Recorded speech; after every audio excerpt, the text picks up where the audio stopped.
que creemos firmemente en la libertad, en el libre mercado, pero hay que tener en cuenta que el mercado ha dejado de existir, el mercado se ha roto porque, como consecuencia de las medidas que se han tenido que tomar para la contención de la pandemia, han incluido la rotura del mercado, el imposibilitar a las empresas que lleven a cabo su actividad y, por lo tanto, en estos momentos son necesarias ayudas. En una situación como la actual hay que ayudar, desde luego, a los más desfavorecidos. Lo que pasa es que hay varias maneras de ayudar a los desfavorecidos, ¿no? Se puede o darles un pescado o darles una caña para pescar, ¿no?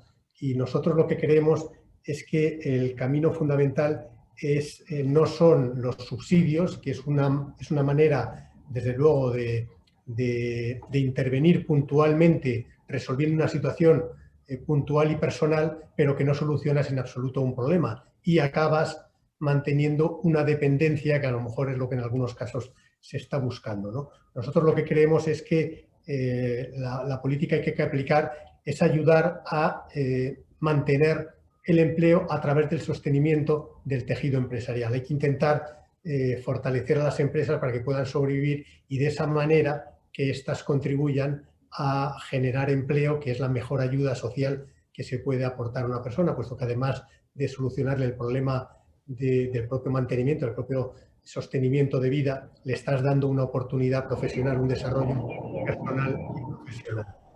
Y nosotros entendemos que lo que es necesario es cambiar radicalmente la política económica del gobierno. Yo creo que lo que se necesitan es una bajada de impuestos, no aumentar la presión fiscal, sino disminuirla. Esta mañana acabo de escuchar en el foro de ABC a la presidenta de la Comunidad de Madrid, que ha propuesto una eliminación del IRPF para las personas que reciben el salario mínimo interprofesional, para los salarios mínimos que estuvieran exentos del IRPF y de esa manera dar una ayuda real, general, objetiva y no indiscriminada a unos frente a otros, ¿no? También es necesaria la flexibilidad laboral.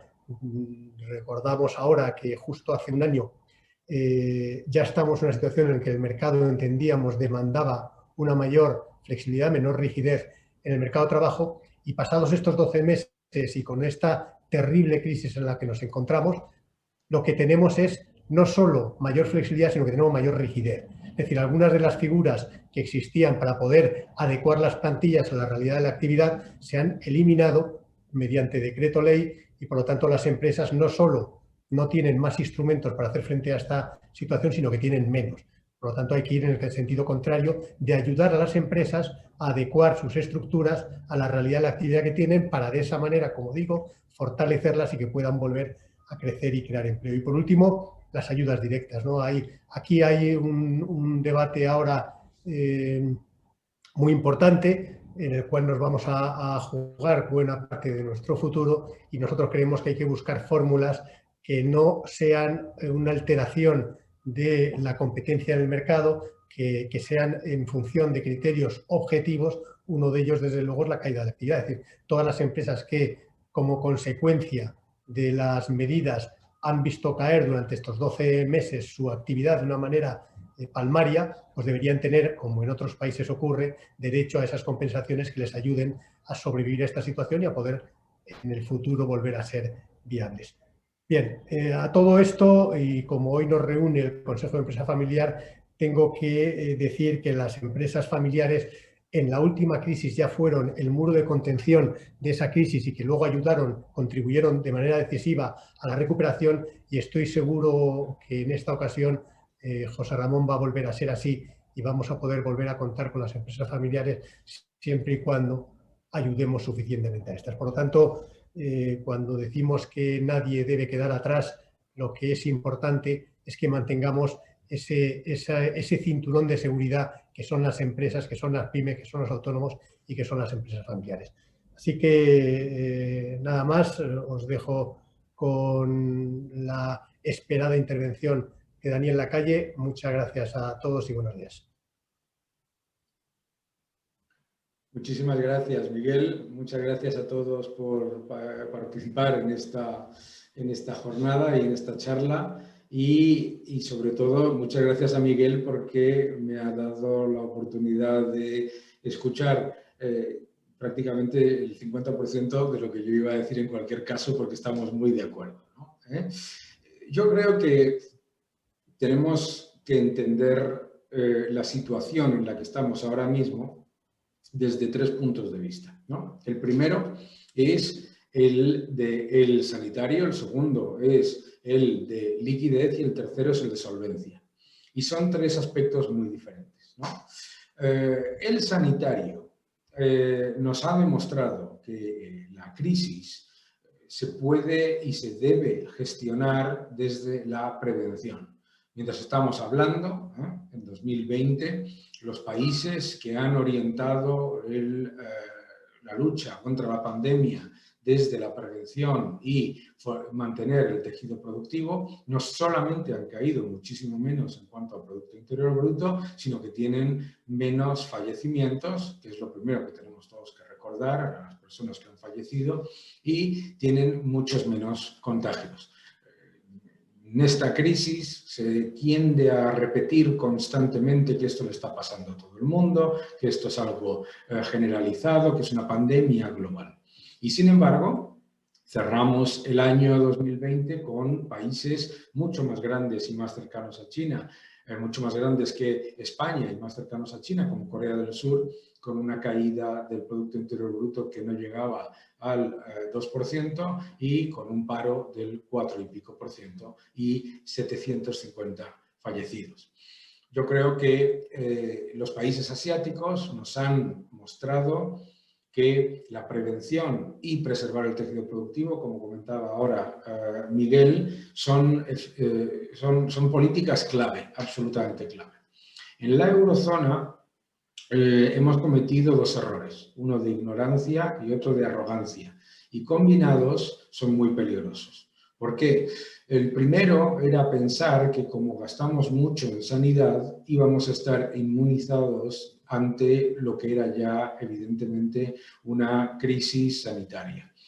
El segundo era pensar que como somos europeos y tenemos una enorme cantidad de mecanismos administrativos para gestionar la sanidad, no teníamos que seguir los mecanismos que estaban llevando a cabo países que gastan muchísimo menos en sanidad per cápita. De hecho, los países que gastan menos en sanidad per cápita, como son los asiáticos que comentaba antes. Ese error nos ha llevado también a otro error que estamos viviendo ahora mismo. Mientras Reino Unido, Israel y Estados Unidos están vacunando a un porcentaje de la población que se mide en doble dígito y, en el caso de Estados Unidos, 1,7 millones de personas diarias, en la Unión Europea hemos también retrasado mucho el proceso, tanto de aprobación de las vacunas, algo que no tenía ningún sentido cuando se estaban aprobadas por Israel, el Reino Unido y Estados Unidos, no hacía falta esperar otro mes o 2 meses para aprobar las vacunas. Y el segundo ha sido el proceso de compra y de distribución. Eso tiene un efecto económico. Tiene un efecto económico y sanitario, por supuesto. El efecto económico es que se retrasa esa recuperación que todos ansiamos y que, sobre todo, al retrasar la recuperación no es un efecto irrelevante. Es decir, el cierre forzoso de las economías no es algo que funcione como un teléfono que lo enciendes, lo apagas y no pasa absolutamente nada, o en general no pasa absolutamente nada, sino que genera grandes impactos a medio y largo plazo. El primer impacto que genera a medio plazo el cierre forzoso de la economía es que, para que os hagáis una idea, las estimaciones es que el cierre forzoso de la economía de un mes no se recupera la economía realmente hasta 18, 24 meses después. Un mes, 24 meses. 2 meses, 48. Es decir, el efecto a medio y largo plazo por la destrucción empresarial que genera una enorme caída de ingresos fiscales y por la destrucción de empleo que hace que sea mucho más difícil recuperar el empleo cuando se reabre la economía, como estamos viviendo, generan ese efecto de una salida de la crisis más lenta, con menor crecimiento de la productividad y con menor capacidad de generar empleo. Además, nosotros hemos, en la Unión Europea, en particular en Estados Unidos y en Reino Unido y los países desarrollados, hemos puesto en marcha unos enormes impulsos fiscales y monetarios. El balance de los principales bancos centrales se ha elevado a aproximadamente más de 20 billones europeos de dólares. Y además, el impulso fiscal, el aumento del endeudamiento por parte de los países desarrollados ha sido muy importante. Lo hemos visto, por ejemplo, pues 20 puntos de PIB de aumento de deuda en el caso de España. Esos dos factores responden a la idea de que los gobiernos, vía fiscal y monetaria, intentan que se impulse la demanda en un entorno de crisis. ¿Cuál es el gran problema? El gran problema es que nos encontramos en una crisis que no es una crisis de demanda. Es decir, no es una cuestión de incentivar la demanda, porque si tienes la economía cerrada no hay nada que incentivar. Cualquiera de vosotros que sois empresarios sabéis que vuestro negocio no va a generar mayores ventas si el gobierno se pone a gastar de una manera enorme. Entonces, el gran problema de aplicar grandes medidas de demanda a un shock de oferta que viene con el cierre forzoso de la economía es que el efecto multiplicador no solamente es bajo, como ya lo ha sido en otras crisis, sino que es mucho más bajo de lo normal. Y que se crea el tercer problema que comentábamos, el problema de solvencia. Es decir, los gobiernos no entienden que la principal causa de mortalidad empresarial es la muerte por capital circulante, que una empresa se encuentra con que los costes, los impuestos siguen siendo los mismos, si no superiores, como estamos viendo ahora, porque está aumentando la inflación, aumentan los impuestos y los ingresos siguen siendo un 30, un 40, incluso un 60% inferiores, me dicen en algunas ocasiones, incluso 8 meses después de la reapertura. Por lo tanto, las empresas que están muriendo no están muriendo por falta de acceso a crédito. Nunca ha sido un problema de acceso a crédito ni de que el crédito no fuera barato. Podías pedir un préstamo sin el más mínimo problema, sino las que están cayendo son las empresas que no habían cometido ningún error antes de la crisis. Es decir, las más de 100.000 empresas que han caído en España son fundamentalmente empresas que vivían día a día y que tenían una actividad en la que ni habían tomado grandes cantidades de deuda, ni deuda probablemente en muchos casos, ni estaban con una estrategia equivocada. Simplemente se les ha cerrado el negocio, se ha cerrado su fuente de ingresos. Y comentaba Miguel el tema de las ayudas directas. Es un error en término hablar de ayudas directas. Es una compensación. Si a mí en mi casa me pone el gobierno una tapia en la puerta y yo no puedo entrar y mis hijos no pueden entrar, me tiene que compensar. El cierre forzoso de la economía no es una excusa para decir, es que ahora los empresarios pidiendo la ayuda a papá Estado. No, no es una ayuda, es una compensación. Igual que cuando yo tengo un accidente y yo voy tranquilamente por la carretera y un otro coche choca contra mí, me tiene que compensar, ¿de acuerdo? Y para eso debemos tener que entender que el objetivo fundamental en esta crisis no solamente tiene que ser atender a la pandemia y a los multiplicadores que se generan en los estabilizadores automáticos, el paro, etcétera, sino que lo que hay que hacer es preservar el tejido empresarial, porque son precisamente las empresas que no lo estaban haciendo mal. De hecho, muchas que lo estaban haciendo bastante bien, las que están cayendo. Y porque cada empresa que pierdes, aproximadamente en España, son unos 200.000 euros anuales de ingresos a largo plazo que desaparecen. Y no se compensa con la creación de una empresa nueva en el mismo sector, porque esa misma empresa, esa nueva empresa que se crea, ni genera el mismo empleo ni los mismos ingresos fiscales.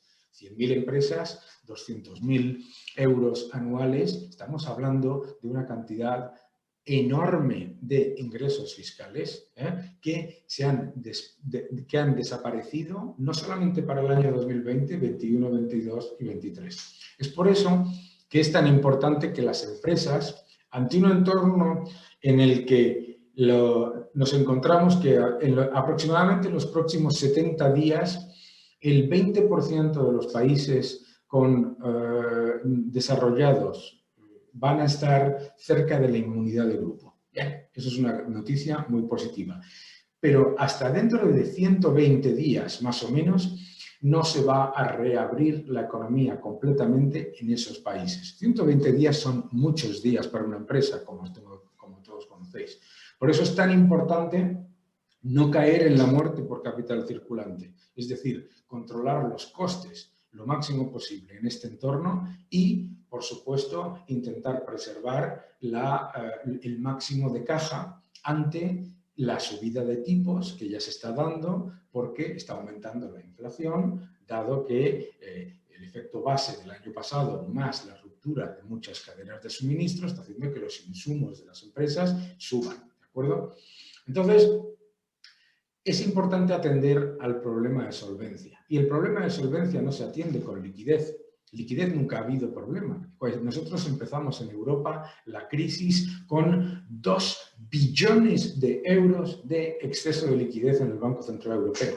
Nunca ha habido problema de liquidez. Nadie ha tenido ningún problema para pedir un préstamo en condiciones históricamente bajas. El problema no es ese. El problema es atender el problema de solvencia que se está creando por la acumulación de necesidades de coste de capital, que además, como todos recordáis, en la crisis del 2009, cuando salta, no es durante el periodo de crisis. Si os acordáis, entre 2008, 2009, incluso 2010, de hecho, el índice de morosidad y los índices de delincuencia es un término anglosajón, de impago de préstamos, bajaban.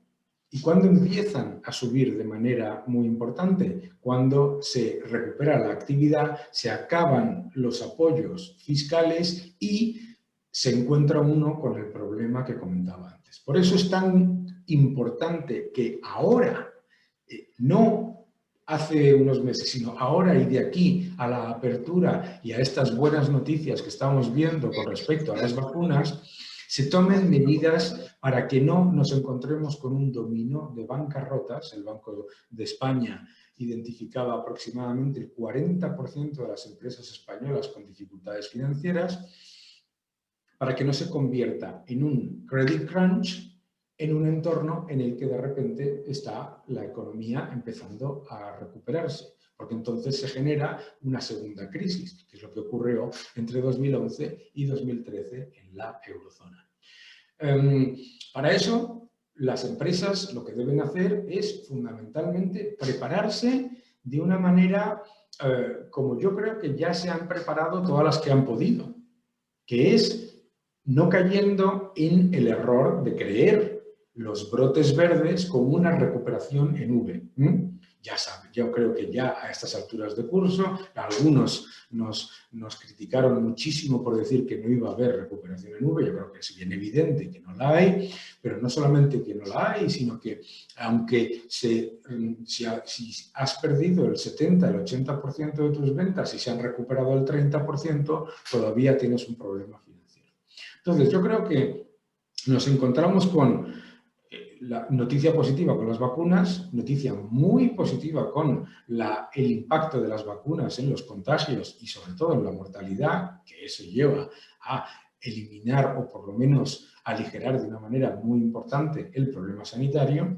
Nos encontramos con un enorme impulso fiscal y un enorme impulso de liquidez que puede apoyar a una recuperación del Producto Interior Bruto en agregado razonablemente sólida. Estamos hablando de una recuperación para España que será alrededor del 4% en el año 2021. Bien, en el año 2021 un 4% no está mal, sí, pero tenemos que recordar que venimos de un -11. -11 y 4 significa que rebotar no es crecer. Por lo tanto, no es época para pensar en doblar apuestas, sino es una época para tomar las medidas concretas que te eviten caer en un problema de solvencia por muerte por capital circulante. Y eso yo creo que es, digamos, en la situación en la que se van a encontrar muchas empresas.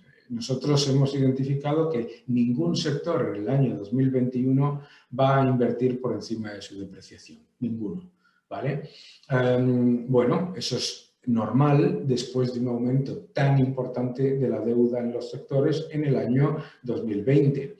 Pero también debemos tener en cuenta que están aumentando los precios de los insumos. Por lo tanto, esos dos factores los tenemos que incorporar en nuestro análisis de una recuperación lenta, en la que va a haber, pues, oye, sus elementos positivos y negativos, pero una recuperación, digamos, que nos va a dar la suficiente capacidad para reorientar las estrategias a un mundo en el que las grandes tendencias a largo plazo no solamente no se han parado, sino que se han acelerado. ¿Cuáles son esas tres tendencias? La primera y la más evidente es la tecnología, la estamos viviendo en esta charla, ¿no?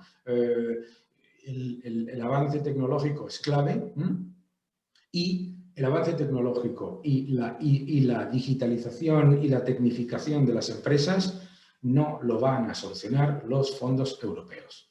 Es una decisión empresarial y es una decisión de literalmente estrategia que, si no se había tomado con los tipos de interés a cero y con el plan Juncker, etcétera, no podemos pensar que va a venir por los fondos europeos. Tiene que ser una decisión consciente de las empresas, y digitalizar es mucho más que tener una página web.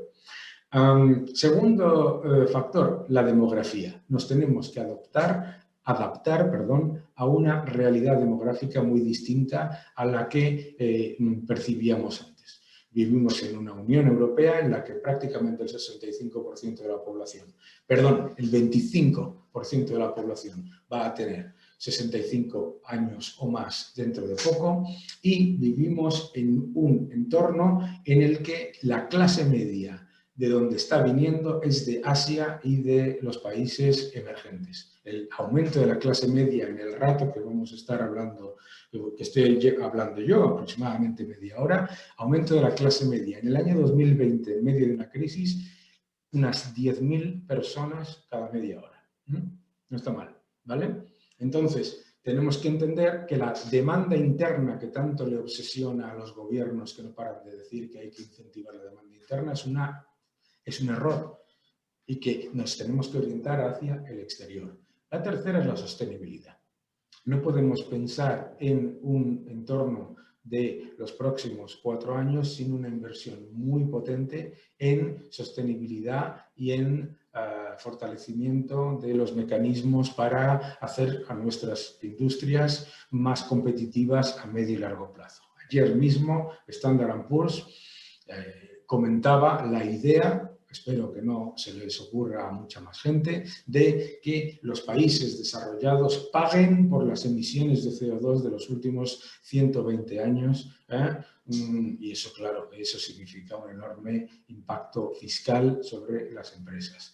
Pero tenemos que ser conscientes que hay que cambiar los hábitos de inversión y las tendencias de inversión hacia esos factores. Y básicamente nos vamos a encontrar que en esa recuperación en forma de K, en la que hay algunos sectores que salen y han salido mucho más rápido que otros, algunos de ellos no sufrieron nada en el año 2020, entre otros el tecnológico, y otros van a estar todavía sufriendo del aumento de sobrecapacidad y de los problemas de solvencia que comentábamos antes. Por lo tanto, una gran oportunidad para reorientarse sin olvidar que esas tendencias de medio y de largo plazo no han cambiado. Muchísimas gracias a todos. Muchas gracias, Daniel. Excelente y muy clarificadora intervención. Te agradecemos enormemente tu participación en esta jornada. A continuación tiene la palabra Ricardo Molina. Ricardo, tras más de 40 años trabajando en Entrecanales y Acciona, ocupando puestos directivos y en los consejos de diferentes negocios, en la actualidad es consejero y miembro del Comité Ejecutivo de la Fundación Numa y miembro de la Junta Directiva de CEIM. Cuando quieras, Ricardo. Buenos días. Bueno, es un placer estar aquí con vosotros. Y ahora vamos a dar paso a una mesa de empresarios. Porque esta jornada, como sabéis, la hemos concebido como una jornada de empresarios para empresarios. Yo creo que hay que agradecer a Daniel la claridad con la que nos ha explicado las cosas, con una serie de ideas originales, o por lo menos no de las que oímos todos los días, o sea, nos aporta cosas. Y yo creo que, para empezar, evidentemente, para cualquier empresario es muy importante el diagnóstico, ¿no? Saber dónde estamos, qué es lo que nos está pasando, ¿no?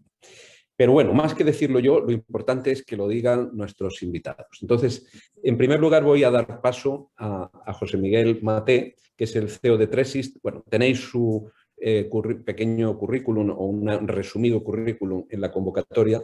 Es socio fundador de Tresist, pero anteriormente pues, ha sido muchas cosas, entre otras, pues, director general de Banif, y además tiene todas las titulaciones y más. Está en un sector que en este momento lo que oímos y leemos y vemos es que el ahorro, claro, quizás por la falta de confianza, pues los inversores están ahorrando. Entonces supongo que a su negocio le llegará, nos puede dar un diagnóstico de la situación. Porque yo, la primera pregunta que voy a lanzar a todos los miembros de la mesa es ¿cómo les está afectando esto al día de hoy y cómo piensan que les va a afectar en los próximos meses?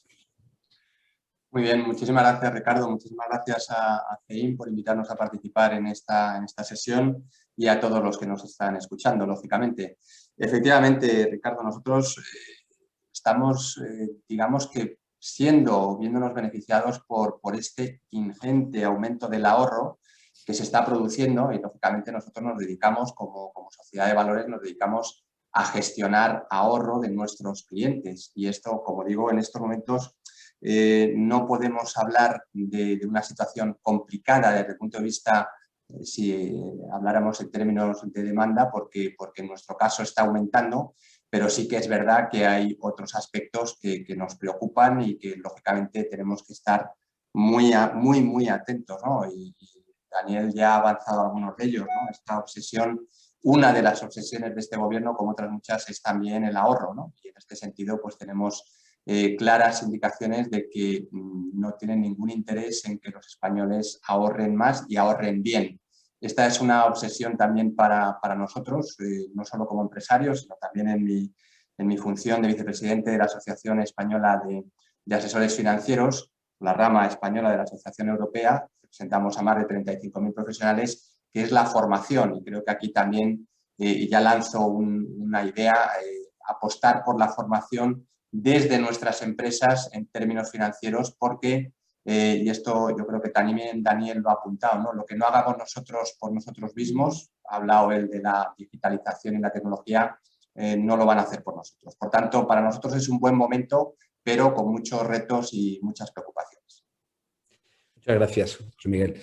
Bueno, le voy a pasar ahora la palabra a Óscar García. Óscar es presidente de la Asociación Madrileña de Empresarios de Alimentación y Distribución, La Única, que, como él nos puede explicar mejor que yo, se formó en el siglo pasado, a principios del siglo pasado, ¿no? Uniendo todas las asociaciones de ese tipo que había. Y es, aparte de ser empresario familiar en segunda generación y dedicarse a ese ramo, ¿no? Yo creo que una de las cosas que nos ha enseñado la pandemia es que nos ha puesto a todos un poco en la situación de las cosas más elementales, las cosas que, sobre todo en los primeros momentos, hemos apreciado las cosas que constituyen el núcleo de nuestra vida, ¿no? Ya como personas, ¿no? Ya todos como empresarios, entre los cuales la alimentación pues es un caso claro. y donde además yo creo que es encomiable la manera como han actuado y no ha habido ningún problema de suministros en ningún momento. Y bueno, yo creo que de alguna manera Óscar nos puede dar su visión, precisamente porque es de los empresarios de barrio, ¿no? que además en la economía madrileña tienen tanta importancia. Óscar, ¿cómo te está afectando y cómo lo ves en el futuro próximo? Buenos días a todos y muchas gracias por la invitación y por tus palabras, Ricardo.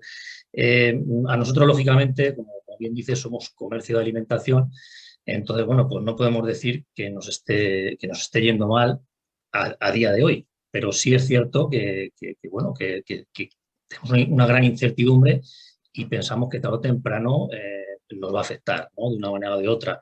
Nosotros, por ejemplo, estamos percibiendo pues, que tenemos clientela, como dices, de barrio, pues que están ingresando menos ya, que están en otros sectores y ahora mismo pues no tienen en qué gastarlo, en el ocio, en viajes, etcétera, ¿no? Y bueno, pues de momento se lo gastan en comida en los supermercados, ¿no? Por así decirlo, pero creemos que a largo plazo esto a nosotros también, como digo, nos va a pasar factura y entonces, bueno, pues tenemos esa incertidumbre de qué manera, que cuando podamos volver a gastar en otros sectores, que estamos deseando que la gente se lo gaste en otro sitio también, ¿eh? No creáis que queremos nada más que lo gaste en supermercados, pero cuando se haya que repartir la tarta otra vez, bueno, pues a nosotros nos tocará menos también, como es lógico, y bueno, tenemos ese miedo a cómo prepararnos para ello, ¿no? Pero en eso estamos, ¿no? En eso estamos. Muchas gracias, Óscar. Y el tercer miembro de esta mesa es Juanjo López, que es vicepresidente de la Asociación de Jóvenes Empresarios de Madrid, miembro del Consejo de Empresa Familiar de CEIN, socio fundador de Royal Comunicación, pero además tiene un aspecto de profesor de analítica web de la Universidad Camilo José Cela, de la UDIMA, de la Nebrija, etc. Bueno, Juanjo representa de alguna manera ese colectivo de los emprendedores que se convierten en empresarios, ¿no? Porque nosotros al menos hacemos ese distingo, ¿no? Porque todo empresario es un emprendedor, pero no todos los emprendedores llegan a ser empresarios. Él lo ha conseguido, él está además en un mundo muy relacionado con esto que nos decía Daniel de la digitalización. Y bueno, yo la primera pregunta también a Juanjo es ¿cómo te está afectando? A ti y a tu entorno, ¿no? Buenos días, Ricardo. Gracias por la presentación y por invitarme a participar y al resto de la organización. Llevo un tiempo escuchando que tú estás en digital, qué bien, digital ahora tiene que subir, ¿no? Y bueno, sí es cierto que digital sube y hay más inquietud en digital, pero lo cierto es que todo está conectado y que empresas como la mía, cuyos clientes habituales son empresas ya muy digitalizadas, pues el impacto de las nuevas empresas que se digitalizan a mí no me afecta en positivo. Es decir, ¿quién se está digitalizando y quién no lo ha hecho a fecha de 2021? Pues empresas muy pequeñitas, una tienda de café de barrio que no tenía web y que ahora hace web, pero ese no es mi cliente objetivo. Mi cliente objetivo es una empresa que tiene 100 clínicas dentales, que tiene 100 clínicas de depilación láser, una cadena de hoteles, etc. Y desgraciadamente ese perfil de empresa actualmente está bastante tocado económicamente porque el año pasado tuvo que cerrar totalmente sus instalaciones durante casi 3 meses, el arranque fue lento, entonces nosotros como empresa digital, que sí que tenemos grandes clientes, llevamos ya 14 años en el mercado, nos encontramos con que clientes que pagaban a 60, 90 o 120 días, pues ahora están con tasas de morosidad superiores a los 10 meses. Entonces, claro, y son clientes que hasta que esto sucedió, pues siempre habían pagado adecuadamente y tal. Entonces, pues yo me veo con una empresa que sí que está creciendo, también crecía antes del COVID, pero me veo con una empresa con un nivel de endeudamiento mucho más alto que el que teníamos con posterioridad al COVID. Sí es cierto que un endeudamiento bancario a un tipo de interés muy reducido, pero bueno, no es una situación idílica ni mucho menos. Entonces, por dejar claro, al final, aunque estés en un buen sector como yo, que me dedico a desarrollo de tecnología y a campañas de marketing digital, pues sí, estoy en un buen sector, pero al final tienes clientes de todos los sectores. Y como trabajes con... Yo por suerte tengo una cartera muy diversificada, pero si yo me hubiera dedicado solo al sector turístico, pues ahora mismo probablemente habría cerrado ya.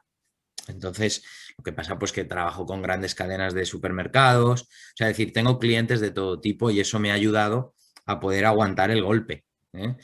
Entonces, bueno, yo creo que contra antes se activen ayudas de verdad a todos los sectores y a todas las empresas de todos los tamaños, pues antes nos va a ir mejor a todos, ¿eh? Porque la situación es bastante crítica y no sabemos si puede llegar a haber una cuarta ola. Es decir, no sabemos. Es decir, yo ahora mismo no apostaría por sí o por no. Ojalá, que todo pinta que no la haya. También creíamos que enero iba a empezar mejor de lo que ha empezado y entre los niveles de COVID que hemos tenido, los filomenas y otras historias varias pues de otros temas más políticos o socioeconómicos, pues la verdad es que el año no ha empezado demasiado bien, ¿no? Y este sería un poco mi aportación, Ricardo. Gracias. El micro, Ricardo. No te escuchamos, el micro. Ahora creo que sí. No, decía que ahora voy a pasar a preguntaros a futuro, porque y vamos a pasar por un capítulo previo que decía Daniel y que yo creo que es un gran concepto, una gran idea, prepararse. O sea, está claro que por lo que habéis manifestado los tres estáis en sectores que podríamos pensar que en principio no son de los malos. El de alimentación claramente no, el de gestión de los ahorros estos que la gente está ahorrando o las empresas o los inversores en general, y el tercero pues el de la digitalización precisamente. Pero sin embargo, lo que pasa, y yo creo que es una cosa constatada, yo recuerdo un libro muy interesante de Carmen Reinhardt que dice, esta vez va a ser diferente, ¿no? Esta crisis va a ser distinta. Todas las crisis son iguales y se caracterizan porque se van contagiando unos sectores a otros. Yo creo que el dato que daba Daniel, o el concepto este, debemos tener clarísimo que esta crisis no es en V y que esto va a durar mucho y que nos puede pasar perfectamente como nos pasó el anterior. Y yo recuerdo que en 2010 se creía que se había acabado y resulta que venía una segunda y una tercera y una cuarta. Entonces, ¿cómo nos vamos a preparar ante una situación como esta en la que van a pasar cosas que no van a pasarnos a nosotros directamente, le van a pasar a nuestros clientes? A los que os va bien, le va a pasar a vuestros clientes, que van a consumir menos o que van a dejar de pagar, porque lo peor todavía es cuando consumen en vuestra empresa, hacéis el trabajo y luego no lo pagan. Ese es el sumo, ¿no? Entonces, vuelvo a hacer la ronda igual, pero luego, por favor, interrumpíos, que yo, mi objetivo es pasar lo más desapercibido posible. José Miguel, venga, ¿cómo lo ves? Bueno, ¿Cómo te vas a preparar? No, yo creo que hay, yo doy bastantes o algunas, trato de lanzar algunas ideas que hemos vivido en nuestras propias carnes, ¿no? Yo creo que es muy útil enlazando con lo que acaba de decir y con lo que estaba diciendo antes Daniel. O sea, yo creo, y hay que tener, yo creo que el diagnóstico es fundamental. Lo primero, y esto no viene de esta crisis, sino de todas las que hemos vivido, que algunas ya hemos pasado, que es, lo estábamos hablando antes cuando estábamos conectándonos, ¿no? Que es resistir. Yo creo que lo fundamental es resistir. Yo creo que a estas alturas podríamos decir, oye, pues lo que no hayamos hecho ya, bueno, pues yo creo que se pueden hacer cosas, ¿no? Eso hay un lado triste, que es, bueno, tenemos que reducir los costes a la mínima expresión, centrarnos en lo más importante, en aquello que más impacto genera en nuestras empresas, y esto puede resultar muy evidente, pero a lo mejor partiendo del ejercicio que ha hecho Daniel, creo que es de nuevo relevante, ¿no? Y seguro que podemos hacer más cosas y cada uno, y luego podemos entrar en ejemplos propios, ¿no? Luego, estar muy cerca de nuestros clientes, estar muy, muy cerca de nuestros empleados y estar muy cerca también de nuestros proveedores. Yo creo que algo que hemos vivido en esta situación por lo extraordinario que ha sido y que está siendo todo, raro, podemos decir, complejo, podemos poner todos los adjetivos que queramos, pero es que tenemos que aprender y la gente nos mira a nosotros, nuestros propios clientes, buscando una solución o buscando un apoyo. Y nuestros empleados, por supuesto que también, y yo creo que eso es lo primero, resistir. Y esto lo tenemos que hacer por todos nuestros grupos de interés, ¿no? Lo segundo es regresar, y aquí lanzo un mensaje positivo que también acabas de comentar, ¿no? Todas las crisis pasan, cada una es de una naturaleza distinta, el origen es distinto, todos sufrimos, porque el que nos vaya bien, como bien decía Juanjo, no significa que no estemos sufriendo, ¿no? Y estamos sufriendo en nuestro sector incluso la pérdida de clientes amigos que desgraciadamente han fallecido en este entorno, ¿eh? Y eso es muy duro. Digo que todas las crisis son duras en su sentido y nos impactan a cada uno de los sectores de una manera, pero también, y aquí viene el mensaje positivo, pasan. Todas pasan. Por tanto, tenemos que pensar en el regreso, ¿eh? Y qué hacer para adaptarnos a ese regreso. Y aquí, otra vez, yo doy alguna idea y podemos profundizar después, ¿no? Tenemos que abrazar la tecnología, lo que ha comentado también Daniel. Nadie lo va a hacer por nosotros. Hay hoy en día herramientas tecnológicas muchísimo más baratas de lo que podemos pensar y yo creo que nos pueden ayudar independientemente del tamaño que tengamos, ¿eh? Esto creo que es fundamental y animo, y yo creo que se la pongo votando a Juanjo, a que todos hagamos un esfuerzo en esa dirección. Y por supuesto que nos adaptemos a este entorno, y esto sí que es distinto, ya venía de antes de la pandemia, pero vivimos un entorno extremadamente volátil, extremadamente incierto, complejo, ambiguo, y yo creo que ahí tenemos que adaptar también metodologías dentro de nuestras empresas que nos permitan ser más ágiles y más dinámicos. Y esto, insisto, que luego podemos entrar en ejemplos, ¿no? Por tanto, primero resistir, segundo, pensar en el regreso, fundamental adaptarnos, entender muy bien las necesidades de nuestros clientes y por último, reinventarnos. O sea, son las 3 R's, ¿no?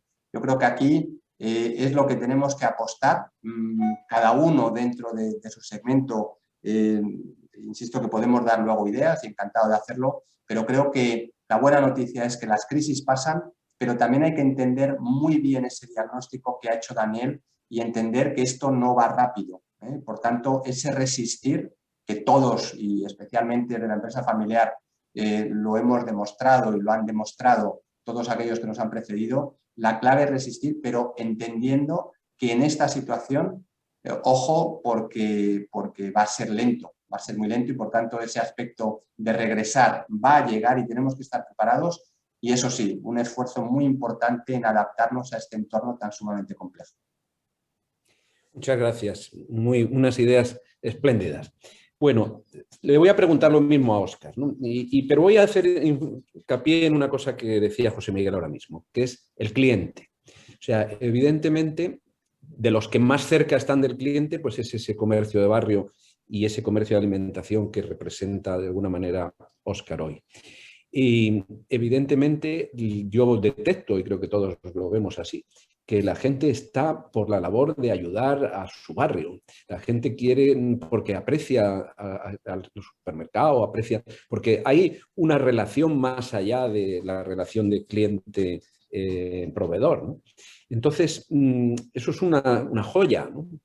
¿Cómo vais a regar esa planta? ¿Cómo vais a cuidar eso? Porque luego cuando venga otra vez la gente ya vaya a los hiper y vaya a todos los sitios, ¿cómo los retenéis? Claro, a ver, yo me alegra que hables de barrio, ¿no? Porque si una cosa se ha puesto en valor, una cosa positiva que podemos sacar de esta crisis es que hemos vuelto a los barrios, ¿no? En nuestro caso lo hemos notado muchísimo, se ha puesto en valor el comercio de barrio gracias a una desgracia, ¿no? Pero yo creo que la mayoría de los clientes lo han visto. Que es importante, ¿no? Es como te tratan en el barrio, nos gusta bajar a la tienda que tenemos debajo de casa, que nos conozcan por nuestro nombre, lo que siempre estamos persiguiendo el comercio de proximidad, ¿no? Desde hace mucho tiempo y que ya pues nos está costando. Eso no va reñido con lo que habláis también de la digitalización y de aprovechar las nuevas tecnologías y bueno, en concreto sí que se está apoyando, incluso en Madrid en concreto, iniciativas para que el comercio de barrio también puede vender por Internet, también puede aprovecharse de esta digitalización, ¿no? Pero sin perder ese contacto directo. ¿Cómo vamos a retener a los clientes? Pues con ese trato familiar, porque además volvemos otra vez, somos empresas familiares y bueno, pues transmitimos ese trato, ¿no? que nos dispensamos entre nosotros mismos, ¿no? Y no sé si... también quería comentar que las ayudas que estamos pidiendo, que se están dando al comercio en general, bueno, pues por supuesto son muy necesarias, pero ya lo que queremos son ayudas un poco más para mirar al futuro, como decía, ¿no? No queremos que nos sigan pagando. O sea, yo no conozco a ningún empresario que le guste estar a la sopa boba, ¿no? Cruzado de brazos y nada más que le paguen o que le quiten de pagar impuestos. Además, lo que queremos es que nos dejen trabajar. Y para eso esas ayudas hay que a lo mejor reenfocarlas también en ese sentido, ¿no? Es decir, bueno, pues hay que buscar el equilibrio entre sanidad y economía, ¿no? Y para un mes, una solución para un mes, bueno, pues puede ser que nos den ayudas a fondo perdido, por así decirlo, ¿no? Pero para esto se sigue alargando y hay que dar ayudas o hay que fomentar el que los pequeños comercios, los comercios de barrio, nos adaptemos a la nueva situación también, como habláis, como antes, como decíamos, de la digitalización y demás, y que podamos trabajar. También en Madrid está habiendo muchas iniciativas en este sentido, ¿no? Desde las terrazas de la hostelería, ¿no? Que hayan permitido, bueno, pues, entre comillas, han flexibilizado dónde ponerlas y de qué manera para que dentro de lo que cabe no tuvieran que estar cerrados a cal y canto, ¿no? En este sentido yo creo que las administraciones nos pueden ayudar más que dándonos un dinero para que sigamos cruzados de brazos, ¿no? Yo creo que por ahí deberían de ir un poquito, ya que esto está durando tanto y se prevé que va a continuar, por ahí deberían de ir enfocarse esas ayudas. Sí, yo creo que tienes absolutamente toda la razón. Lo que queremos es aprender a pescar y no que nos den peces, ¿no? Exacto, lo ha dicho Miguel perfectamente. En este caso, que nos dejen pescar. Que nos den la caña. Que nos den la caña. O que nos den, por lo menos que nos dejen el mar, ¿no? Bueno, yo le quería preguntar a Juanjo sobre lo mismo, cómo te vas a preparar, pero le quería hacer una incidencia especialmente en el tema de la digitalización. Hace unos días, hablando con él, también preparando esto, él me comentaba, y yo creo que lo pensamos mucho, ¿no? Dice, parece que la digitalización es la panacea, ¿no? Dice, la digitalización es una herramienta, es una cosa necesaria, pues no sé cómo decir, es como necesitamos desayunar, o los que nos afeitamos, los que no llevamos barba nos tenemos que afeitar todas las mañanas. Pero eso no vives de afeitarte, no vives de la herramienta. ¿Cómo lo ves tú? O sea, prepararse, ¿qué significa que tienes que obsesionarte con la digitalización porque tienes que hacerlo todo digital? ¿O qué? ¿Cómo lo ves? Bueno, a ver, yo creo que en cuanto a esta última pregunta, luego iré a cómo me voy a preparar yo, Sí, o cómo me he preparado. A ver, la digitalización, nada más claro que prueba de este evento, ¿no? Que estamos ahora mismo, pues casi 200 personas online y esto está siendo digital. Entonces, bueno, yo creo que hoy en día tanto la gran empresa, que ya tenía mucho camino recorrido o estaba casi digitalizada al 80-90%, como el pequeño comercio, como comentaba Óscar, pues tiene que adaptarse a la digitalización. Yo creo que los que más lo necesitan son los pequeños tradicionales que no han tenido esta necesidad. Los hábitos de consumo han cambiado, es decir, ahora la gente compra más online, pide más cosas a domicilio, investiga más sobre qué quiere comprar o qué quiere contratar desde Internet. Entonces, como los hábitos de los usuarios han cambiado, pues las empresas tienen que adaptarse a esos hábitos. Entonces, si tú tienes una pequeña frutería en un barrio de Madrid, pues lo lógico es que tu frutería esté dada de alta como establecimiento en una ficha de Google y sea una ficha completa, con fotografías, con información de horarios, etc.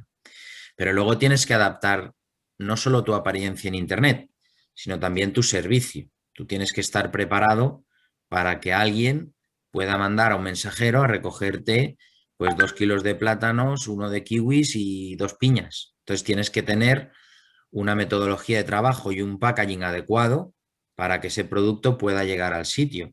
Y luego tienes que tener alguna fórmula para poderte mantener en contacto con esos clientes que no has llegado a conocer físicamente, o a lo mejor sí. Entonces, bueno, pues ahí hay una labor que no es excesivamente compleja ni costosa.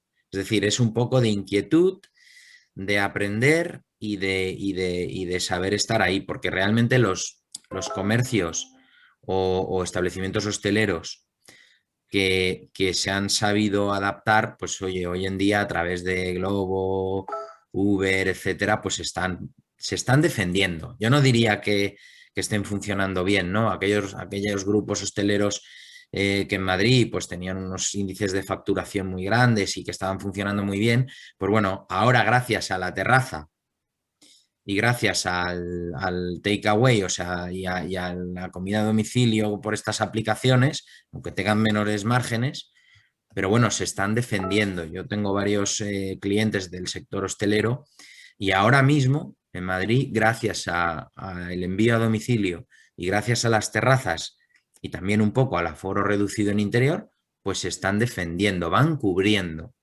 que no es poco, por lo menos no han tenido que cerrar y no van en pérdidas.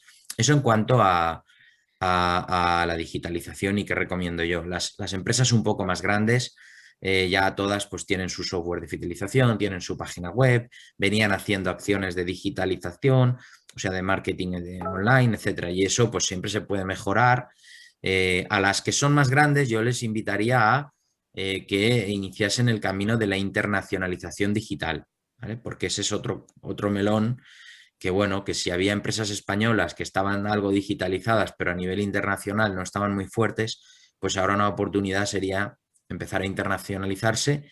Nosotros lo estamos haciendo con varias y está funcionando bien. Y luego también entrar en el mundillo de los marketplaces, como puede ser Amazon, Alibaba, Solo Stocks, cosas de ese estilo, ¿vale? En cuanto a mí como empresario, pequeño empresario de una empresa de unos 50 empleados, pues yo lo que estoy haciendo es anticiparme. Lo que estoy haciendo es potenciar el nuevo negocio de una manera extrema, como si el barco se estuviera hundiendo, que no es así. Potenciar el upselling, es decir, intentar incrementar el número de servicios que le estamos comercializando a nuestra cartera actual, pero siempre vinculado a una generación de valor muy, muy óptima, ¿no? Es decir, tener en cuenta que ahora el que incrementa su presupuesto es porque ve claro que gracias a ese servicio que le vas a prestar, pues incrementas su valor. ¿Y cómo lo hacemos? Pues ofreciendo consultoría gratuita para ayudarles a mejorar. Es decir, les damos consultoría tanto a clientes actuales como a nuevos clientes de qué podríamos hacer nosotros para mejorar su situación económica y su situación de competitividad. Eso y luego tercera y cuarta medida, pues ya nos estamos poniendo en la piel del diablo y preveyendo que esta crisis se vaya a prolongar 2 o 3 años, qué capacidad financiera necesitamos nosotros tener para poder aguantar qué pasa si alguno de los clientes pues, que nos debe 1 millón de euros pues no nos paga, ¿no? Pues bueno, ya estamos resolviendo esos temas también. En caso de que eso suceda, ¿qué tenemos que hacer para sobrevivir, ¿no? Y eso pasa, pues bueno, ampliaciones de carencia en las líneas ICO que hemos contratado el año pasado, validación de entrada de... Nosotros no estamos invertidos por nadie actualmente y estamos valorando actualmente toda nuestra financiación es bancaria, estamos valorando la posibilidad de que si a corto necesitamos explorar otras vías de financiación como inversión privada o crowdfunding o lo que sea, pues también estamos abiertos a ello y no solo estamos abiertos, sino que lo tenemos preparado. Es decir, si ahora de repente el primer trimestre acaba mal y el segundo trimestre va en la misma senda, pues tendremos que hacer acciones de ese tipo para seguir creciendo y seguir hacia adelante. Muy bien, fantástico. Perdona, Ricardo.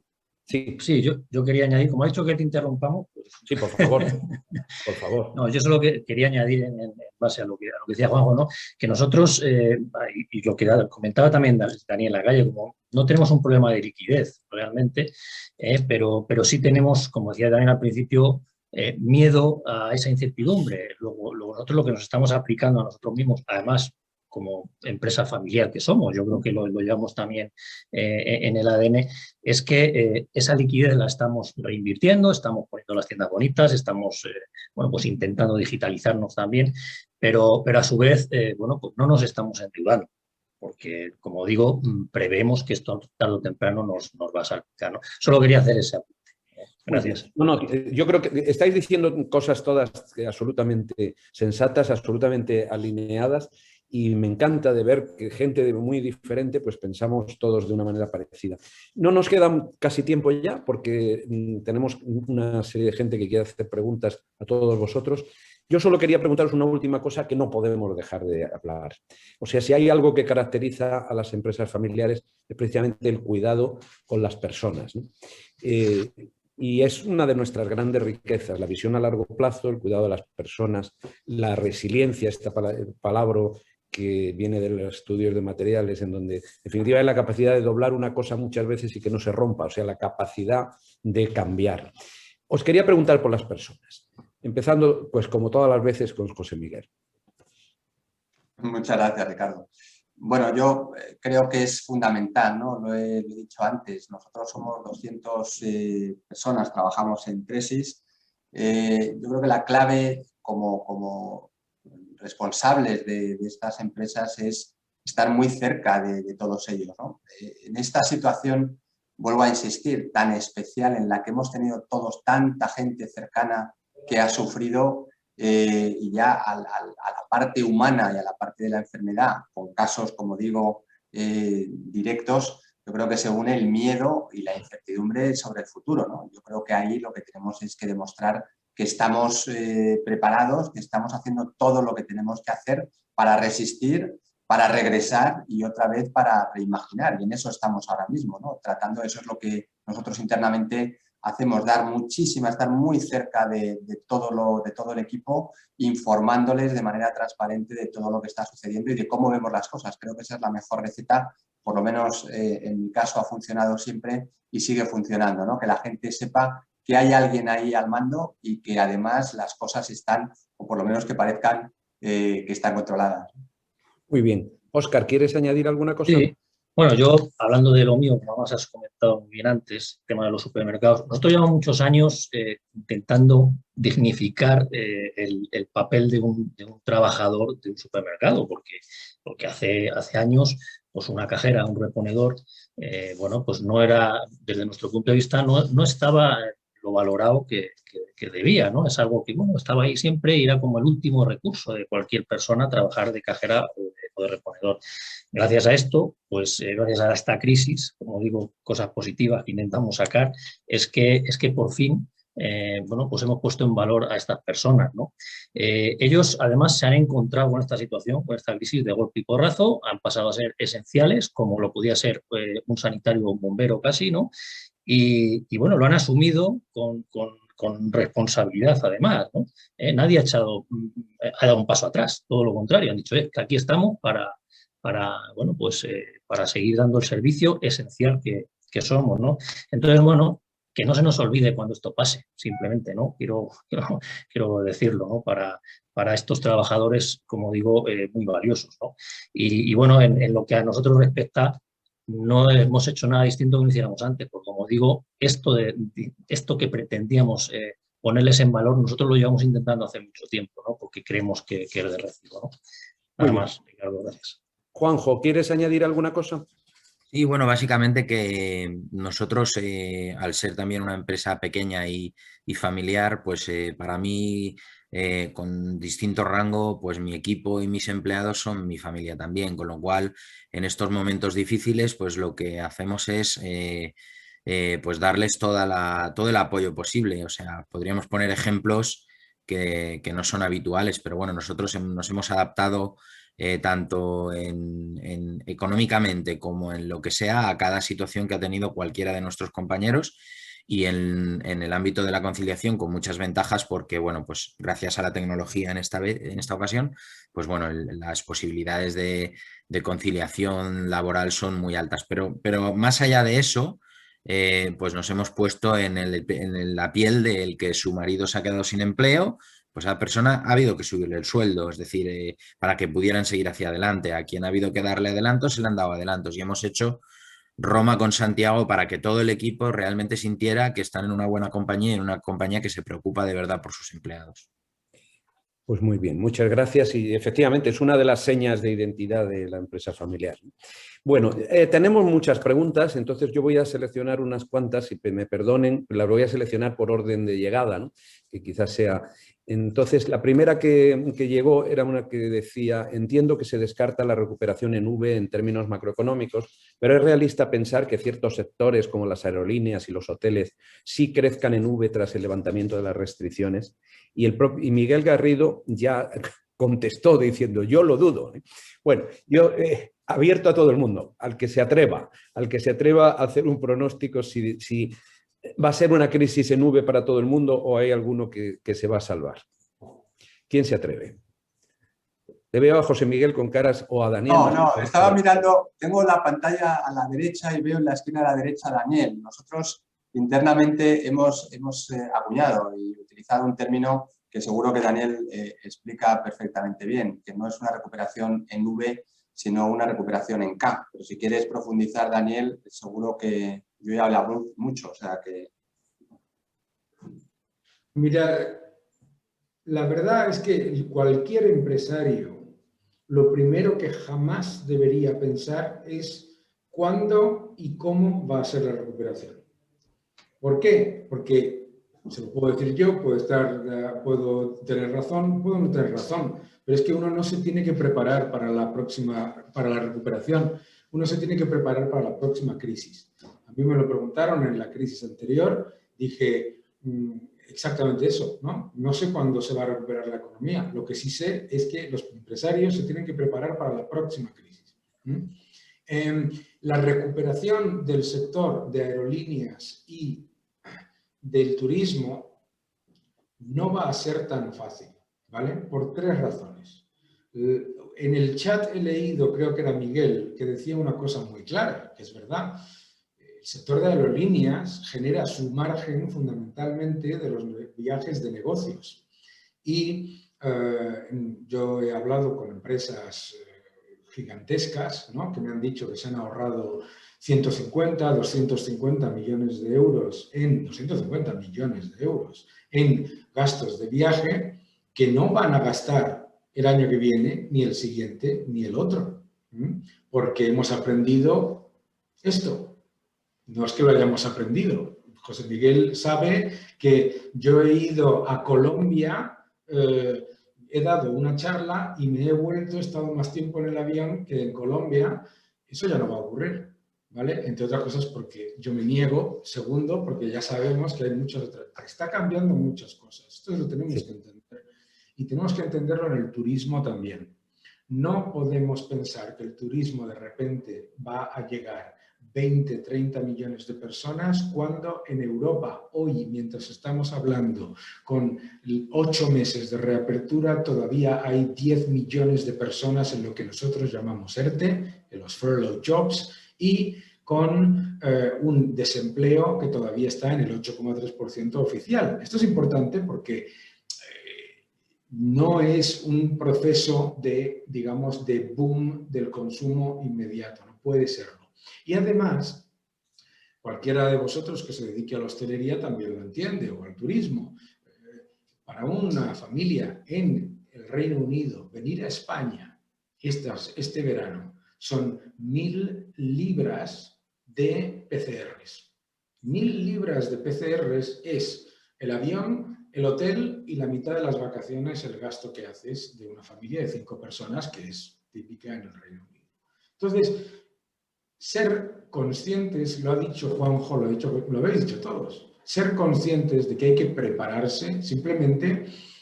¿Por qué? Porque si yo me equivoco y las cosas van mucho mejor, no solamente estás preparado, sino que te irá mucho mejor.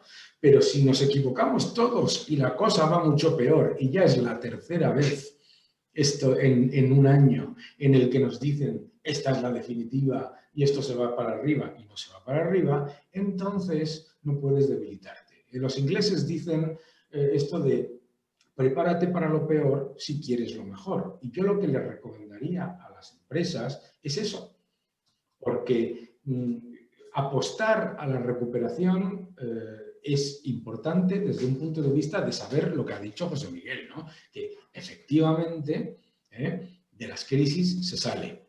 Pero de todas las crisis de los últimos 50 años, todas, se sale cada vez más lento, con menor crecimiento de la productividad y con menor crecimiento del empleo. Nada más.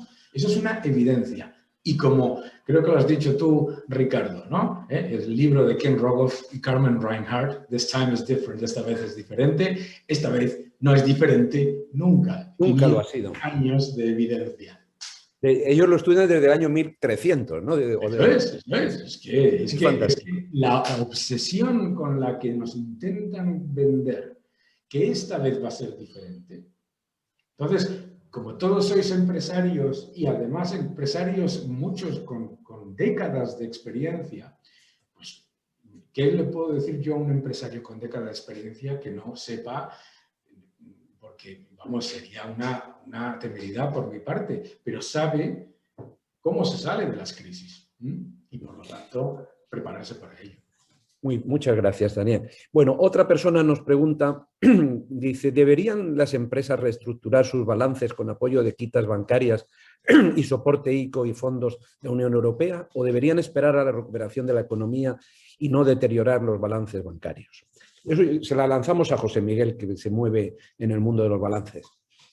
No, yo creo que esto es una estrategia de cada empresa, ¿no? Yo a nivel macro, ahora mismo estamos dopados también en ese sentido. O sea, y menos mal que tenemos los ICOs y los avales, porque si no, el problema que no ha tenido nada que ver en esta ocasión, no como la gran crisis financiera, esto no es una crisis financiera, que no se convierta en una crisis financiera, ¿no? Yo creo que esa es la clave, evitar que se convierta la situación de la pandemia, que termine, lo ha aludido antes también Daniel, ¿no? Con la crisis de solvencia, que no se convierta en una crisis de solvencia. Por tanto, es fundamental evitar ese contagio al sector bancario. Bastante tenemos con la que tenemos como para que esto se traslade, ¿no? Entonces, independientemente de la gestión del balance que podamos hacer cada uno de nosotros, es fundamental, como digo, evitar ese contagio.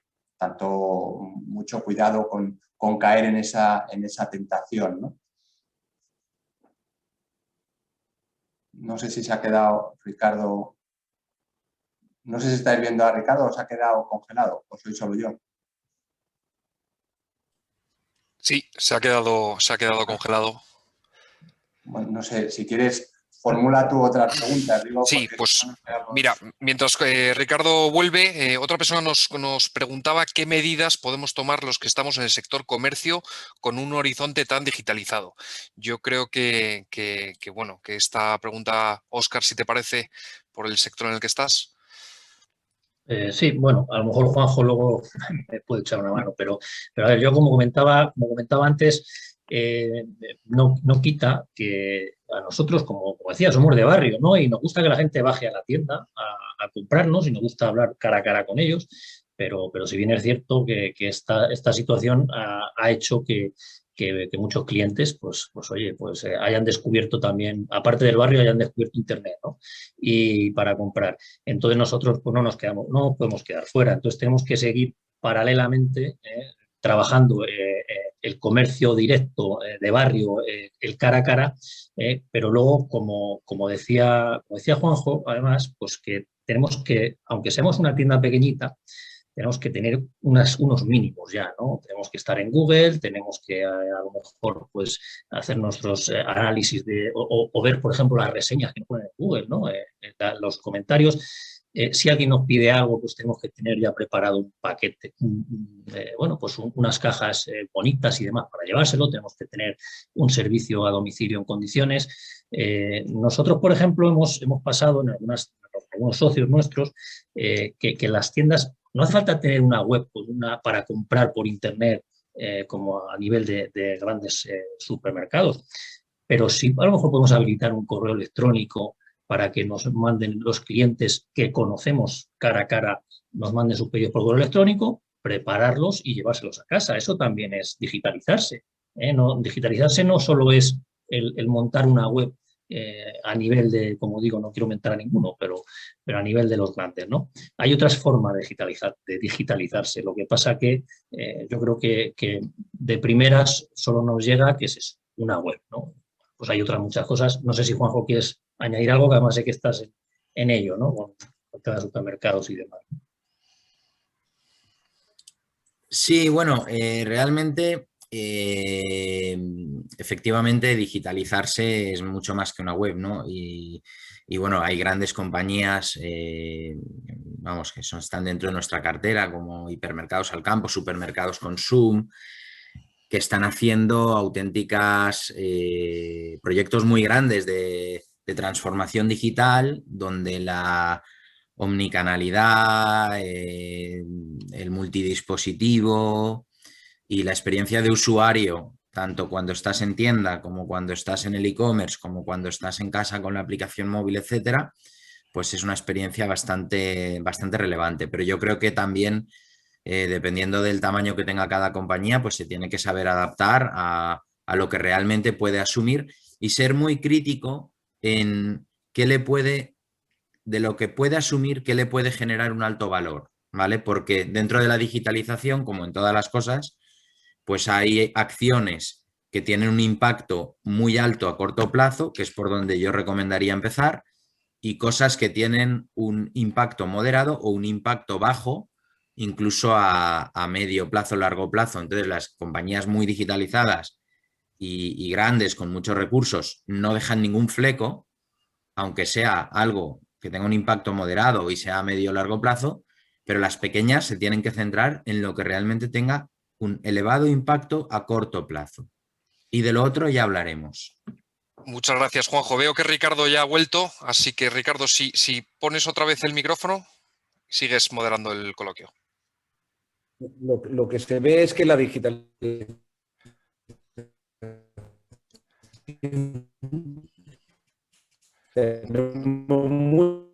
No sé si oís vosotros bien. Camino todavía, porque se nos cae la red de vez en cuando y cosas así. Pero una creo que va bien. ¿Me oís mal? ¿Me oís? Es que decía que de las preguntas solamente vamos a poder hacer 2 más para cumplir horarios. Inflación. Yo creo que esta tendría que contestárnosla Daniel. ¿Cómo va a afectar la inflación a esta recuperación? Ese escenario de crecimiento inflacionario que parece que... A ver, España y las empresas españolas en su inmensísima mayoría no se benefician de la inflación por 3 factores, ¿no?